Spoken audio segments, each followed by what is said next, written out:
अगर आप home loan लेने का सोच रहे हो तो सबसे बड़ा और मुश्किल सवाल जो काफी लोगों के मन में आता है वो है रिलेटेड टू टैक्सेस।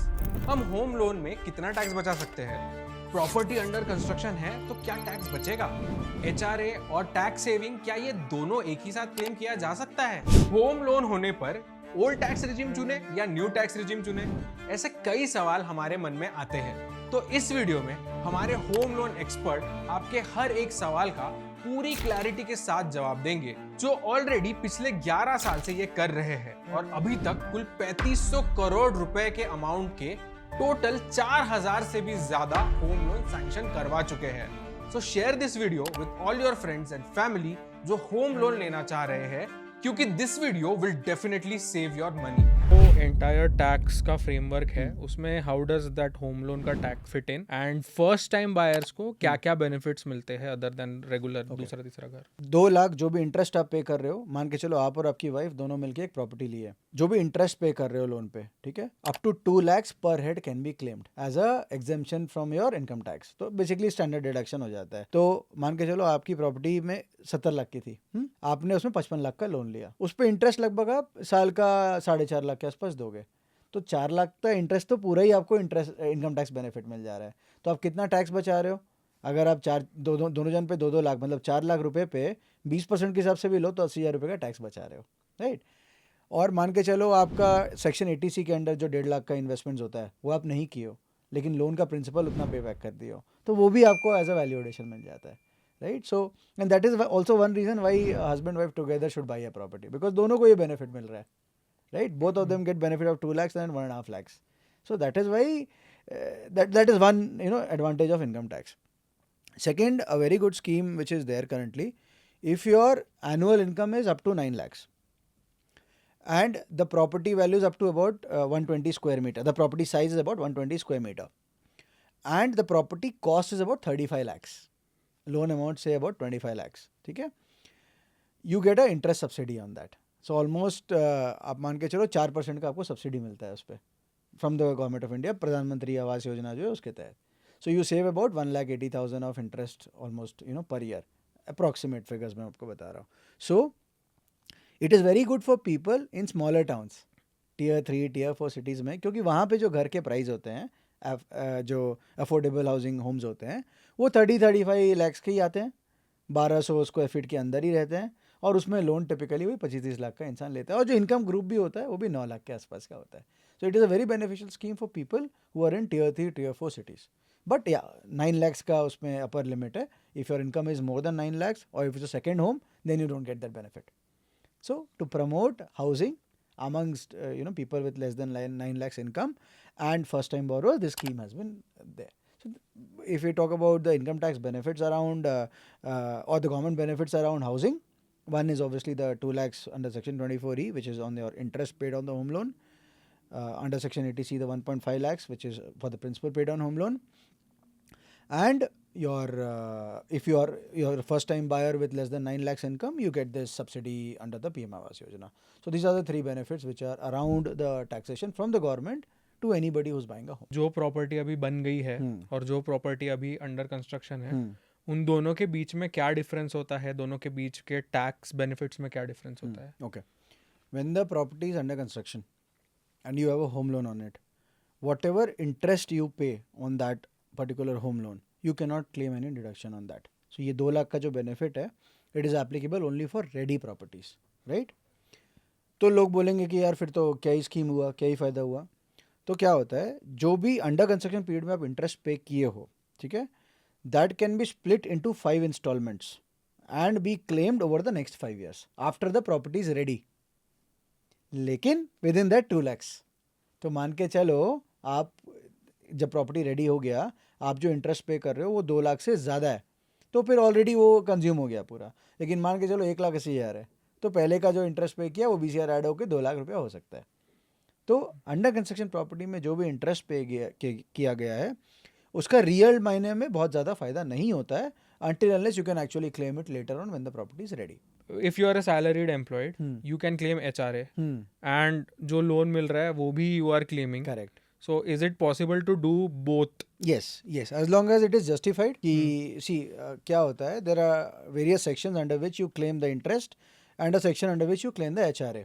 इसका justification चाहिए, क्योंकि when you do it, the government will ask कि भाई क्यों आप आपके पास होम लोन लिए हुए हो, घर है, इंटरेस्ट पे कर रहे हो, उसका भी बेनिफिट आपको चाहिए, HRA का भी चाहिए. तो जस्टिफिकेशन क्या है? आप बैंगलोर में रहते हो, your office is in Yeshwantpur, you have taken a house near Yeshwantpur to pay the rents and for which you're claiming the HRA, and you have a property which is in some portion of Whitefield. So रोज Whitefield से वहाँ जाना possible नहीं था आपके लिए, इसीलिए Whitefield वाला जो घर है वो आपने भाड़े पे दे दिया, उस या जो खाली रखा है क्योंकि भाड़ा नहीं लगा, और उस पर इंटरेस्ट दे रहे हैं क्योंकि उस पर होम लोन चल रहा है, तो उसका वो बेनिफिट क्लेम कर रहे हैं.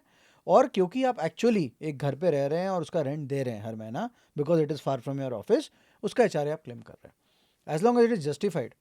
सी the whole idea is income tax में लूप होल्स नहीं आने चाहिए, लोग इसका मिसयूज़ नहीं करना चाहिए, right.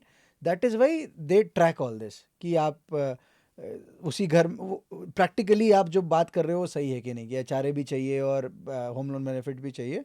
As long it is true and justifiable, there is no issues at all, people do it. And like किसको जस्टिफाई करना पड़ता है? Is there any The assessing officer.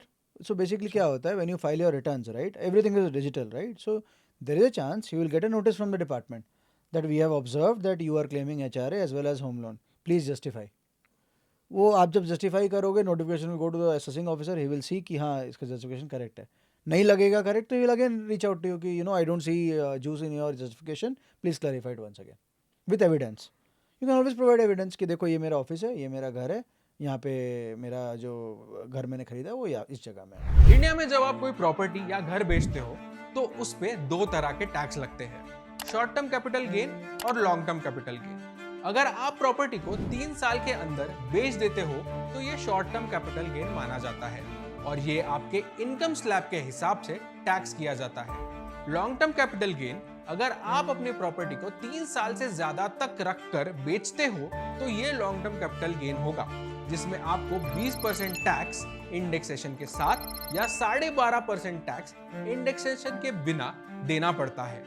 Budget 2024 के नए रूल्स के मुताबिक अगर प्रॉपर्टी 23 जुलाई 2024 से पहले खरीदी है तो आपके पास दो ऑप्शंस होंगे, 20% tax with indexation benefit and 12.5% tax without indexation. लेकिन अगर प्रॉपर्टी 23 जुलाई 2024 के बाद खरीदी जा रही है तो सिर्फ 12.5% का टैक्स लगेगा और इंडेक्सेशन का बेनिफिट नहीं मिलेगा. आखिर ये इंडेक्सेशन का कॉन्सेप्ट होता क्या है? आपने 2010 में एक प्रॉपर्टी खरीदी, एक लैंड, ठीक है, चलो एक विला खरीदा 5 करोड़ रुपए में, ठीक है. आज वो विला बेच रहे हो 10 करोड़ रुपए में, ठीक है. अब 2010 से लेके आज तक का इंडेक्सेशन और जो भी expenditure on the property taxes, interest on the home loan, everything सब मिलाओगे, सब लगाने के बाद जो नेट गेन रहेगा बंदे का, ठीक है, वो हो सकता है कि उसका जो एक्चुअल एक्विजिशन कॉस्ट है 8 करोड़ के आसपास आए और 2 करोड़ ही नेट गेन है जिस पे टैक्स लगेगा. अगर वो रिविजन नहीं होता तो उसका टैक्स किस पे लगता है? 10 करोड़ में जिसमें बेच रहा है, 5 करोड़ जिसमें खरीदा है, 5 करोड़ पे पूरा टैक्स लग रहा है, तो नुकसान हुआ ना, राइट. आप 5 करोड़ पे टैक्स दे रहे हो वर्सेस 2 करोड़ पे दे रहे हो. तो इंडेक्सेशन का ये फ़ायदा होता है. इंडेक्सेशन क्या होता है? हर साल जो इन्फ्लेशन हो रहा है उसके कारण जो कॉस्ट ऑफ लिविंग बढ़ रहा है, that is a natural growth, right. We are talking about natural growth of properties. उसी तरह से जो natural growth of tax rates होते हैं वो अप्लाई किया जाता है आपके कॉस्ट ऑफ एक्विजिशन पे. उसके कारण 5 करोड़ की चीज़ों का आज सामान्य तौर पे क्या रेट होना चाहिए था, प्लस और भी खर्चे वर्चे जो प्रॉपर्टी हुए हैं सब मिला के आज क्या रेट है? 8 करोड़, और आप बेच रहे हो 10 करोड़ पे, तो आपका गेन 2 ही करोड़ है.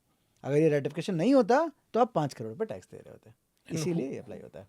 या एंड हु डिसाइड्स कि इंडेक्सेशन से ये हो रहा है? Is there any benchmark to decide और? Oh yes. So basically government publishes the indexation data कि आपका अगर 2005 में प्रॉपर्टी खरीदा हुआ है और 2025 में बेच रहे हो तो what is the indexation number, है ना, कि एक्स वैल्यू था 1.5 टाइम्स ऑफ एक्स या 2.5 टाइम्स ऑफ एक्स, ये मेंशन रहता है कि 2024 में एक्वायर किया, 2025 में बेच रहा है तो कितना, 2021 में एक्वायर किया और 2025 में बेच रहा है तो कितना. वो चार्ट है पूरा. Government publishes a chart which has the indexation numbers which shows the date of acquisition, उसमें वैल्यू प्लस उस आज जो बेचोगे उसका क्या मल्टीप्लायर है, उस मल्टीप्लायर के हिसाब से आपका इंडेक्स्ड वैल्यू रहता है.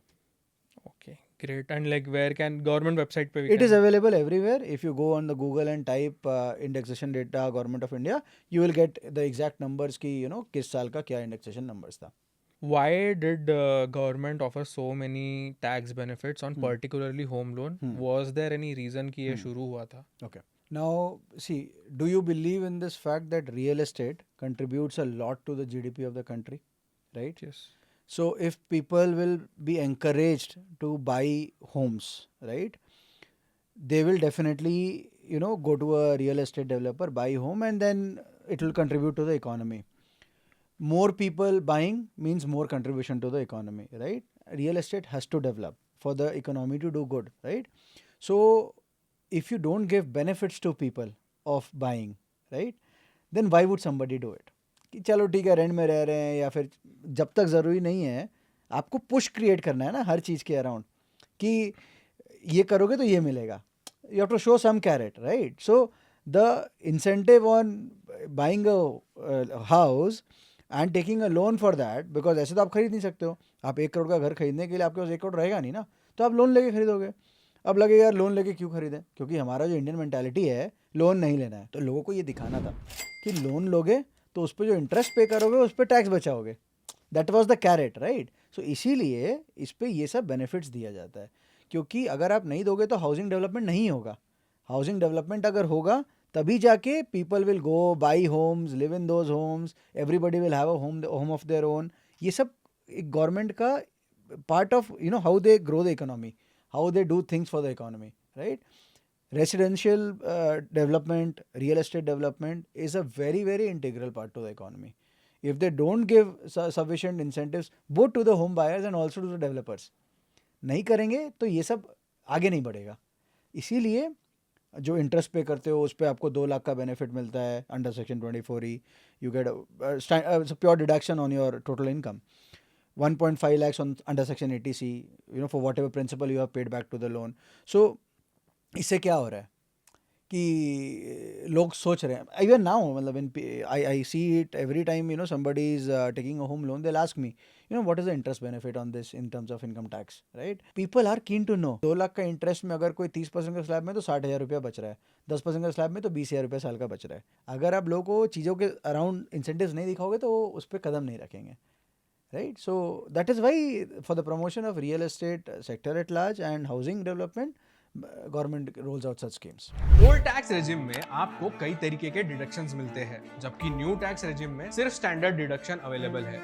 ओल्ड रेजिम में टैक्स रेट थोड़े ज्यादा होते हैं, वहीं न्यू रेजिम में टैक्स स्लैब ज्यादा होते हैं और रेट्स कंपैरेटिवली कम है. तो अगर होम लोन पर डिडक्शंस मिल रहे हैं तो क्या हर होम लोन लेने वाले के लिए हमेशा ओल्ड रेजिम ही बेटर रहेगा या फिर कुछ केसेस में न्यू रेजिम में बेहतर हो सकता है? It is pure mathematics. हमको देखना है कि ओल्ड रिजाइम में हमारा क्या सेविंग हो रहा है और न्यू रिजाइम में क्या सेविंग हो रहा है. उसके हिसाब से ये इवैल्यूएट करना है कि होम लोन लेना चाहिए या नहीं लेना चाहिए. अगर आपको ज़रूरत नहीं है होम लोन का तो I am assuming most of the people will need home loan. Idealistic scenario would have been कि आप न्यू रिजाइम अप्लाई करो एंड डिडक्शंस अप्लाई करो. Unfortunately we are a country of people where not too many people file taxes. तो government चलाएंगे कैसे? Tax तो चाहिए ही ना. तो इसीलिए न्यू रिजाइम आया है, इट्स गुड. डिडक्शंस उसमें देते तो और भी अच्छा रहता. But yes, how you correctly said actually कि न्यू रिजाइम में कोई भी डिडक्शंस नहीं है. So there is really nothing for the real estate sector development और एनी अदर. इंश्योरेंस भी लेने का कोई मतलब नहीं बनता है बिकॉज उसमें कोई डिडक्शन नहीं मिल रहा है न्यू रिजाइम. इसीलिए आप कंपेयर करो every time when you are filing your taxes कि whether you should file your taxes in old regime और न्यू रिजाइम, एंड जहाँ ज़्यादा टैक्स बच रहा है उसके हिसाब से फाइलिंग करो. लेटेस्ट टैक्स स्लैब्स के मुताबिक अगर आपकी इनकम 12 लाख है तो आपको 0 टैक्स लगेगा और सैलरीड एम्प्लॉइज के लिए ये टैक्स फ्री इनकम 12,75,000 तक चली जाती है. तो ऑब्वियसली न्यू टैक्स रिजीम ही बेटर होगी. पर इसके ऊपर के सैलरीज पे ऐसे केसेस भी हो सकते हैं जहां आपके डिडक्शंस के वजह से ओल्ड रेजिम में आपको कम टैक्स देना पड़े. कितने सीटीसी और कितने डिडक्शन पे आपके लिए कौन से टैक्स रिजीम बेटर है वो आप डिस्क्रिप्शन में दिए गए एक शीट में जाकर देख सकते हैं. And for more such credit वर्दी कंटेंट सब्सक्राइब टू उल्का.